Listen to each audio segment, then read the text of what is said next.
Olá, meus caros alunos, tudo bem com vocês? Na aula de hoje nós vamos falar sobre as grandes navegações, né, que aconteceu aí entre o século XV e o século XVI, tá? E tá dentro aí do conteúdo aí da Idade Moderna que a gente já vem trabalhando e nós vamos fazer uma amarra, né, naqueles conteúdos que nós já vimos, né, sobre a centralização do poder ali nas mãos dos reis, né, sobre a reforma, né, protestante, o mercantilismo, tudo isso a gente vai aprofundar, né, fazer uma amarra nessas grandes navegações aqui. Então, o que foram essas grandes navegações? Tá? É que nós temos uma pequena introdução. Né? Foi o período em que os europeus, inicialmente, principalmente os portugueses e espanhóis, vão se lançar, né, em águas mais profundas, né? Ou seja, nos oceanos Atlântico, né, Pacífico, Índico, com dois principais objetivos. O primeiro deles, descobrir uma nova rota marítima para as Índias e encontrar novas terras. Tá? Este período ficou conhecido como Era das Grandes Navegações e Descobrimentos Marítimos. Então, é uma parte ali da história, né, em que o conhecimento da América, né, de grande parte da África, da Oceania, né, de grande parte da Ásia, né, não existia para os europeus. Então, é um grande momento sim, de descobrimento mesmo, né, deles ampliarem a sua visão de mundo. Tá? Então, esse período das grandes navegações é um período de mudança de mentalidade, né, que ocorre juntamente ali com aquele processo, né, do renascimento, né, do humanismo, né, de invenção de investimento ali na área científica, né, de uma separação maior ali, né, da igreja. Então, nesse momento vai ser discutido e descoberto que a Terra era realmente redonda, né, e não plana como muitos ainda defendiam. Tá?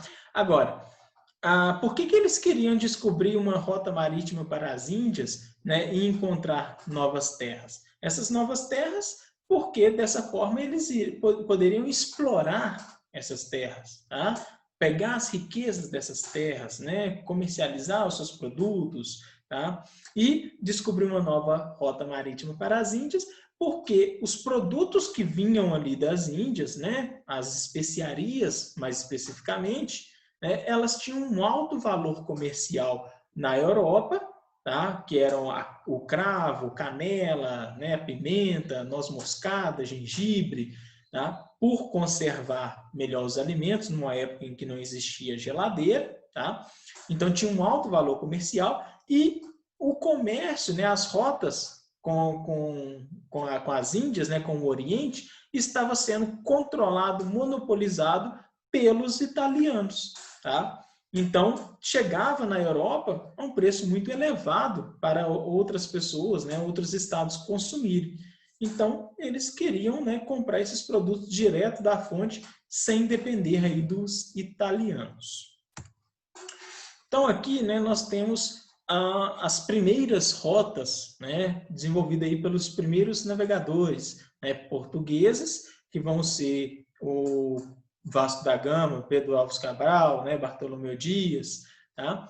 E aqui a rota que o Cristóvão Colombo fez em 1498, tá? Em 1498, 1494, tá? Que vai chegar aqui nas Américas, né? Que ele vai acreditar ter chegado nas Índias, né? E por isso que vai chamar os habitantes que ele encontra aqui de índio, tá? E a gente vai discutir depois sobre esse termo, né? Que é um termo errado de se utilizar. A gente viu isso, né? Nos povos pré-colombianos, por isso são chamados povos pré-colombianos, porque eles, né, estavam aqui antes da chegada de Colombo. Então, Portugal e Espanha foram os primeiros países a se lançarem no movimento das grandes navegações no século XV. Tá? Portugal em destaque, pois foi o primeiro país a se destacar no movimento das grandes navegações. Por que que Portugal, né, foi esse primeiro? Um dos motivos a gente já viu nas últimas aulas, né, que é a centralização política nas mãos, né, do rei português. Então, Portugal ele é o primeiro país, né, a ter um rei com controle absoluto em todo o seu território, né? E isso ajudou demais, né? O apoio, né, que a burguesia precisava, né, para financiar essas grandes navegações. Então, alguns fatores, né, que tornaram Portugal pioneiro, né, nessas grandes navegações. A sua posição geográfica, né, já próxima ali do Oceano Atlântico. Então, já há muito tempo, os portugueses eles navegavam, né, um pouco mais longe ali da costa, né, de Portugal no Oceano Atlântico, pescando, né, sardinha, bacalhau, atum, né, pescando baleias, né. Então essa prática, né, da pesca já fazia parte, né, da história de Portugal há muito tempo. Então eles já tinham um conhecimento ali, né, marítimo. O segundo ponto, uma burguesia aliada ao rei, né, disposta a investir no comércio marítimo, né? Então, essas viagens elas eram muito custosas, né? Muito onerosas, então precisava de muito dinheiro. E a burguesia tinha esse dinheiro disposta a investir, né? Ela era aliada do rei e o rei, né, apoiava essa burguesia, né? Aceitava, né, esse financiamento aí. Isso, né, ficou mais forte na Revolução de Aves, né, que a gente viu um pouquinho, né, na formação do Reino de Portugal, tá? Que iniciou ali a dinastia, né, de Aves, quando o Dom Henrique, né, de Borgonha, o último da dinastia de Borgonha, né, não deixou herdeiros, né, e o seu irmão bastardo, né, apoiado pela burguesia, acabou assumindo, né, o trono. Portugal ele desenvolveu, né, a chamada Escola de Sagres, né, uma escola de navegação específica para a construção, né, de embarcações, né, de desenvolver técnicas e instrumentos náuticos. Então, eles tinham técnicas e conhecimentos como a bússola, o astrolábio, né, mapas. Então, são instrumentos de orientação marítima, né, para você não ficar perdido no meio do mar enquanto estiver, né, navegando. E esses instrumentos aqui, a maior parte deles, né, foram trazidos pelos árabes, né, no contato que os portugueses tiveram com os árabes lá na Península Ibérica, né, no período ali das guerras de reconquista, né, apesar deles estarem em guerras, né, tiveram, né, muitas trocas culturais, eles aprenderam muito com os árabes, né, dentre esses conhecimentos aprendidos, estão aí, né, em técnicas de navegação, né, e na criação desses instrumentos, né, de orientação. Né? O astrolábio, o quadrante solar, são instrumentos, né, de orientação por meio dos astros, né, da posição da Lua, né, das estrelas, do Sol. E a maior criação dos portugueses é a caravela, né, uma embarcação, né, veloz, uma embarcação que possibilitava, né, entrar em rios, que se movimentava sem precisar de remos, né, apenas com a força ali do vento. Então, assim, era um tipo de embarcação inovadora ali para a época, né, que auxiliou muito, né, nessas descobertas. Tá? Então, aqui alguns dos instrumentos, né, que eu comentei com vocês, que auxiliavam, né, na navegação: astrolábio, balestilha, quadrante, né, a bússola, o relógio de areia, né, que é a ampulheta, enfim, vários outros. A expansão marítima portuguesa, né, ela inicia, né, com a conquista de Ceuta, no norte, né, da África. Então, é só, além, né, de descobrir novas rotas para as Índias, né, os portugueses, né, os espanhóis, eles também estavam apoiados pela Igreja Católica, né? Então, com o interesse de expandir a fé, né, cristã, dentro do contexto da Contra-Reforma, né, que a Igreja Católica estava perdendo muitos fiéis, e também, né, no combate aos infiéis, né, aos muçulmanos. Tá? Então, depois de reconquistarem aqui, né, os portugueses iniciaram, né, um conflito com os muçulmanos aqui na cidade de Ceuta, né, no norte da África, né, que era um grande entreposto comercial, tá, dominado aí pelos muçulmanos. Então, os portugueses, né, eles passam a dominar esse entreposto comercial aí. Então, após participar da expedição militar, né, que conquistou Ceuta, né, em 1415, o infante Dom Henrique, né, filho do rei Dom João I, voltou a Portugal e fundou um centro de estudos náuticos, que ficou conhecido como Escola de Sagres. Então, aquela escola náutica que eu comentei com vocês, que foi uma das contribuições para o pioneirismo português, né, ela vem aqui após, né, a conquista de Ceuta. Por isso que Ceuta é tido ali como um marco do início das grandes navegações portuguesas. Então, né, nessa escola eram desenvolvidos, né, vários instrumentos, né, e conhecimentos de navegação marítima. Aí o motivo, né, já tinha comentado com vocês lá na introdução, né, que eram principalmente dois: descobrir uma nova rota para o Oriente e descobrir novas terras, tá? Então, essa busca, né, de uma nova rota, né, ela vem depois da conquista de Constantinopla pelos turcos, tá, que vai dificultar a aquisição dessas especiarias, né, por via terrestre. Então, por via terrestre, você tinha que passar por Constantinopla. Mas os turcos otomanos tinham tomado Constantinopla lá em 1453, né, no que a gente chama aí de um marco para o início da Idade Moderna. Tá? Então, e sem contar que por via terrestre, né, você não conseguia trazer tanta mercadoria, tá, nas caravanas, era muito mais perigoso, né, de você ser saqueado, assaltado ali, né, por ladrões, as estradas eram horríveis, tá? Então o custo não chegaria a valer a pena, né, de fazer essa via terrestre. E pelo mar, eu já comentei com vocês também que estava sendo controlado pelos italianos, né? Os italianos controlavam o comércio pelo mar Mediterrâneo. Então, essas duas rotas estavam, né, fora de cogitação. Então, eles precisavam achar uma nova rota. Tá? Então, qual que era o objetivo? Buscar novas minas, né, de ouro e prata, dentro do contexto, né, do metalismo, lá no mercantilismo. Lembra que a gente viu? Mercantilismo, que era aquele conjunto de práticas econômicas, né, estabelecidas ali dentro de um Estado absolutista. Né? E o que media a riqueza de um Estado era a quantidade de metais preciosos que ele possuía, né, de ouro e de prata. Então, quanto mais metais esses estados adquirissem, mais ricos eles, né, seriam.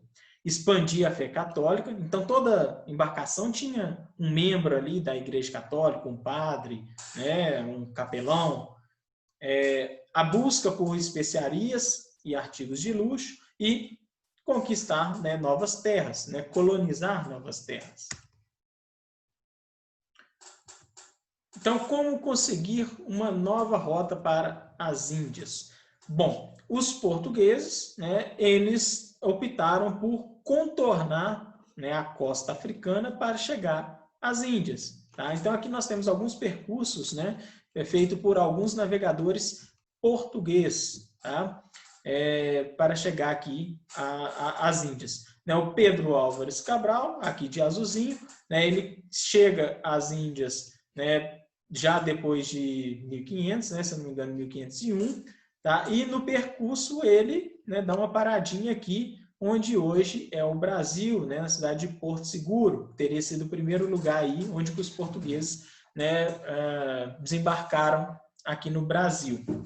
Acredita-se que os portugueses já sabiam, né, dessas terras aqui e que o rei, né, mandou o Pedro Álvares Cabral, né, parar né, no meio de sua viagem, parar aqui no Brasil, né, para tomar, né, posse, né, dessas terras aqui que já eram habitadas pelos indígenas, né? Não vamos esquecer disso. Por isso que não é correto falar que os portugueses descobriram o Brasil, né? Descobriram do ponto de vista europeu, tá? Nós temos aqui o Vasco da Gama, que é o primeiro a chegar nas Índias, né, em 1498. nós temos o Bartolomeu Dias, que é o primeiro a contornar o Cabo das Tormentas, que depois vai se chamar Cabo da Boa Esperança.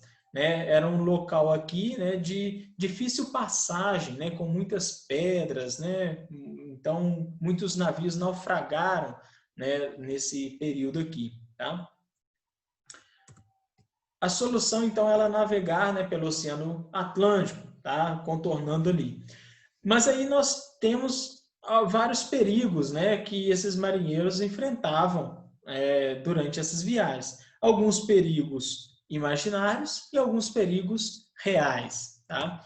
Dentre os perigos imaginários, né, eles acreditavam que a Terra era plana, né, quadrada, e que na sua borda existiria um grande abismo, né, que os navios iriam, né, cair naquele grande abismo. Outros, né, diziam aí que na altura da linha do Equador as águas, né, fervilhavam, né, ferviam ali como se fossem lavas, incendiando os navios.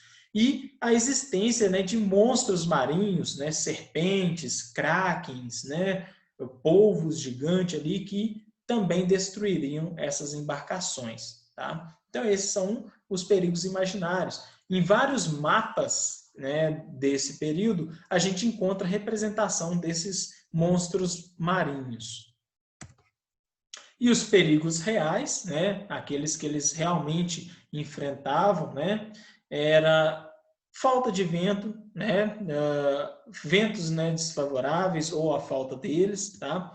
Já que as caravelas eram movidas ali, né, pelos ventos, tempestades, doenças desconhecidas, né, que eles não sabiam a causa daquelas doenças. A principal delas, né, que atingia os marinheiros era o escorbuto, tá? Que era a falta de vitamina C, né, no corpo humano, que provocava um sangramento na gengiva, né, que levava à morte. Tá?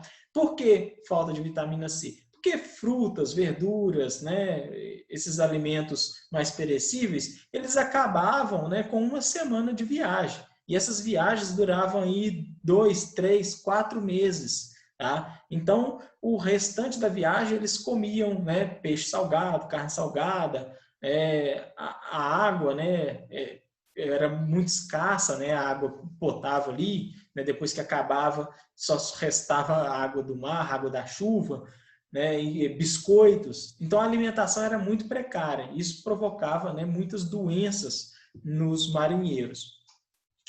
Povos e lugares estranhos, né, nós tivemos relatos de várias tribos nativas de várias partes do mundo que os navegadores chegaram e foram, né, assassinados, entraram em conflito com eles, né, porque eles não sabiam quem que eles iriam encontrar, como que era a vida, né, dessa população, os costumes desses povos nativos. Né? E como eu disse, que a fome e a sede aí nos navios.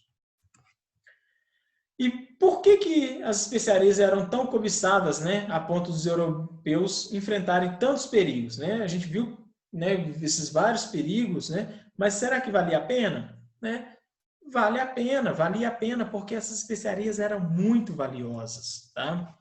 Elas eram utilizadas para conservar os alimentos e, além disso, né, buscá-las dava muito dinheiro. Portanto, valia a pena, né, enfrentar aí esses perigos. Né? Então, por mais que nós tivéssemos vários naufrágios, né, quando uma viagem tinha sucesso, ela, né, cobria aqueles prejuízos ali das viagens anteriores. Né? Então, era muito lucrativo, porque no momento em que não tinha, né, geladeira, como eu já disse, essas especiarias serviam para conservar esses alimentos aí, né? Então tinha um alto valor, sem contar os artigos de luxo, tapetes persas, cerâmicas, né, porcelanas chinesas, algodão ali na Índia e assim por diante.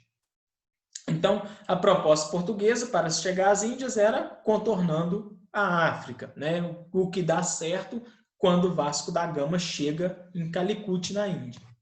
E, à medida que eles vão contornando aqui a costa africana, eles vão criando feitorias, que são entrepostos comerciais. Então, eles criam feitorias tanto aqui, né, na Ásia, né, na Índia, quanto na África, quanto na América, né? Quando Pedro Álvares Cabral chega aqui na América, onde hoje é o Brasil. Então, vai ser criadas aí as feitorias, tá?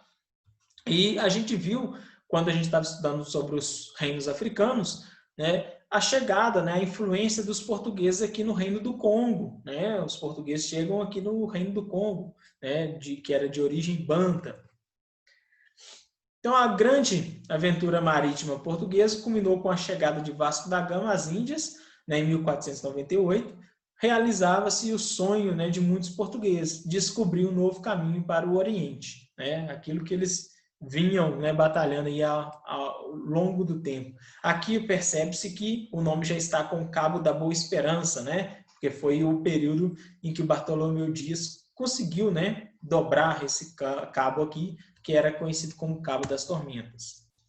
Então, nessa época, o clima em Portugal era de grande entusiasmo, né? Pois a expedição, embora pequena, na expedição de Vasco da Gama, retornou a Lisboa com vários produtos que pagou, né, 60 vezes o custo da viagem. Né? Então, um lucro aí de mais de 600%. Tá? Então, se eles gastaram ali, por exemplo, vou dar um exemplo que, né, só para teorizar, de R$100 na viagem, eles lucraram 600, né, com os produtos que eles venderam. Né? Então, cobriu em muito, né, o custo daquela viagem. Por isso que era tão, né, lucrativo. Tá?